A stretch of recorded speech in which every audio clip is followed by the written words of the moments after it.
আসসালামু আলাইকুম। আশা করি আমার সকল বন্ধুরা ভীষণ ভীষণ ভালো সুস্থ আছো। আলহামদুলিল্লাহ আমরা ভালো আছি। Hello guys, welcome back to our channel. প্রতিদিনের মতন নতুন একটা ভিডিও নিয়ে তোমাদের সামনে হাজির হয়ে গেলাম। আমার এই ছোট্ট আসমা কিচেন অ্যান্ড ব্লগে সবাইকে ওয়েলকাম জানাচ্ছি। তাহলে বন্ধুরা চলো আজকে শুরু করে দিই। এত পরিমাণে আজ 1 মাস ধরে বৃষ্টি হচ্ছে বন্ধুরা, আর সমস্ত চাষি ভাইদের সবজি কিন্তু সব শেষ হয়ে গেছে, একেবারেই তো জল জমে গেছে। আর সবজিগুলো কিভাবে হবে, সেজন্য সবজি একেবারেই তো আকাশ ছোঁয়া দাম। সেই দামের মধ্য দিয়ে তো আমাদের কিছু না কিছু খেয়ে বেঁচে থাকতে হবে। আর আমরা গ্রামের মানুষ, মধ্যবিত্ত পরিবার, আমরা কিন্তু খুব কষ্ট করে আমাদের দিনগুলো যাচ্ছে। এখন এই আজকে ওল বানাবো। এখন কিন্তু 100 টাকা কেজি 500 গ্রাম ওল আর 2-3 পিস আলু দিয়ে আজকে আমি রুই মাছ দিয়ে ওলের ঝোলটা বানাবো, সেটাই তোমাদের সঙ্গে শেয়ার করব। এত দাম যদি সবজির হয় তাহলে আর আমরা কি করব? আর এত বর্ষার মধ্যে চাষি ভাইরাও বা কী করবে? তারা তো প্রাণপণ খেটে যায় দুটো ফসল সুন্দরভাবে তৈরি করে সেগুলো বিক্রি করে তারা খাবে। চাষি ভাইদের যে কাজ, কত কষ্ট করে ওনারা ধান রোপণ করে, সবজি রোপণ করে, আর এত বর্ষার মধ্যে ভীষণই টাফ হয়ে যাচ্ছে ওদের। আর সেই সমেত আমরা সবাই কিন্তু এত দামের মধ্যে আমাদেরও তো কিনে খেতে হবে। ওরা যদি ফসল না বানাতে পেরে তাহলে আমরা খাবো কিভাবে? কিছু কথা বলতে বলতে কিন্তু আমি ওলটাও কাটা হয়ে গেছে। এখন পেঁয়াজগুলো সুন্দরভাবে কেটে নেব।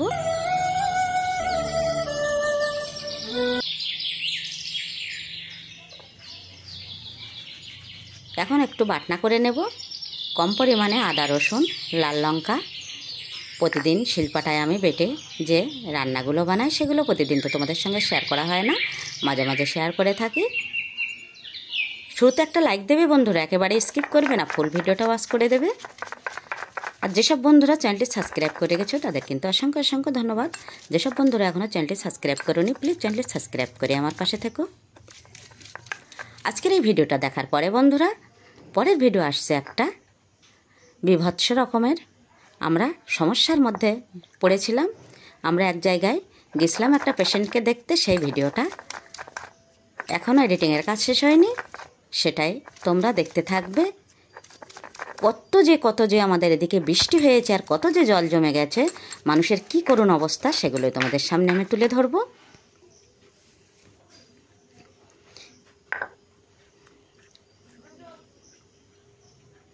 আজকের দিনে সংসার চালানো কিন্তু খুবই টাফ হয়ে যাচ্ছে। একেবারে 500 টাকার নিচেই কিন্তু একটা সংসার চলেই না। আর আমাদের তো সব কেনা, কিছুই তো বাড়ির নয়।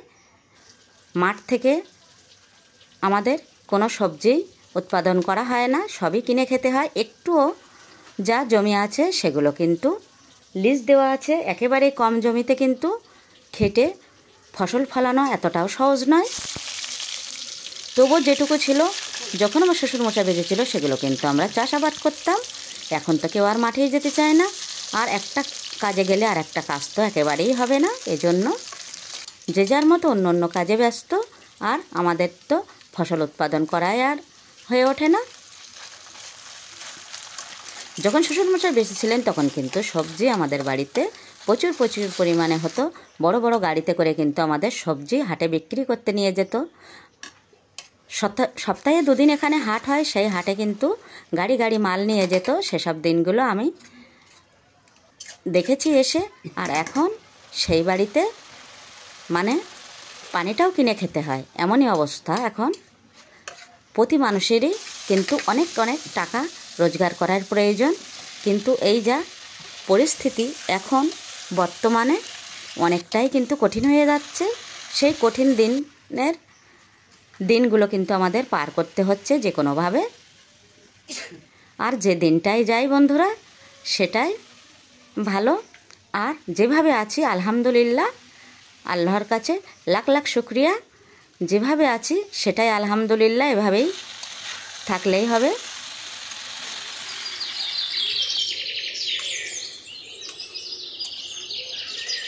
এত কষ্ট করে আমি উনুন বানালাম, আর উনুন ছাড়া আমি কখনোই কিন্তু রান্না করি না।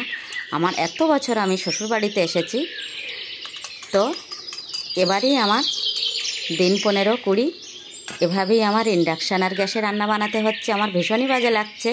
এত কিন্তু জ্বালানি আমি জোগাড় করে রেখেছি, তবু আমার এটাই করতে হচ্ছে। তবু আজকে দুদিন আমি ভাতটা যে কোনোভাবে আমি কাঠে মাটির উনানে করে নিচ্ছি। যেহেতু একটু ধোঁয়া হচ্ছে, কিছু করার নেই। ভাতটাতে অনেকটাই আমি দেখছি যেন খরচা বেড়ে যায় কারেন্টে বা গ্যাসে। আর সবজিগুলো আমি এখানেই বানিয়ে নিচ্ছি। অল্প একটু মাছ এনেছিল, সে মাছ থেকে আমি ওলের সঙ্গে ঝোল করেছি, আর একটু আলাদাভাবে ঝোল করে রেখেছি। একভাবে সবজি বানালে কিন্তু দুবারে হয় না, এজন্য দুভাগে মাছগুলো ভাগ করে নিলাম। আর কথা বলতে বলতে আমার রান্নাটাও কিন্তু শেষের পথে। একেবারে টকবগে ঝোল ফুটছে, আর মাছগুলোও দিয়ে দিলাম। এখন জিরে মরিচের গুঁড়ো একটু ওপর থেকে ছিটিয়ে দিলাম। এভাবেই আমি আজকে রান্নাটা শেষ করে দেব। আবারও দেখা হচ্ছে নতুন কোনো ভিডিওর সাথে। ততক্ষণে আমার সকল বন্ধুরা ভীষণ ভীষণ ভালো ও সুস্থ থেকো। একেবারেই হাজব্যান্ডেরা আমার ভাত বেড়ে নিলাম। তাহলে বন্ধুরা, আজকের মতো আমার ভিডিওটা এখানেই শেষ করছি।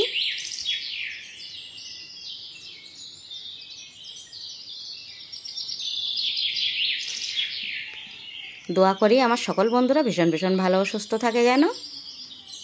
আর তোমরাও আমাদের জন্য দোয়া করো।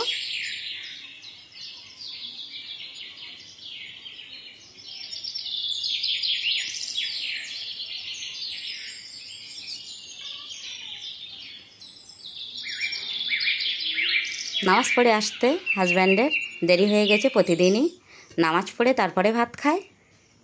আর আমি সুন্দর করে থালিগুলো সাজিয়ে রাখি।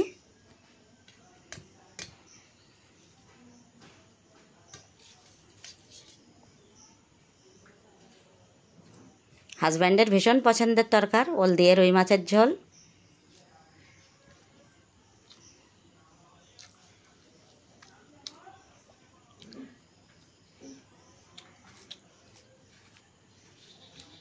তাহলে বন্ধুরা, খেতে খেতে শেষ করে দিলাম ভিডিওটা।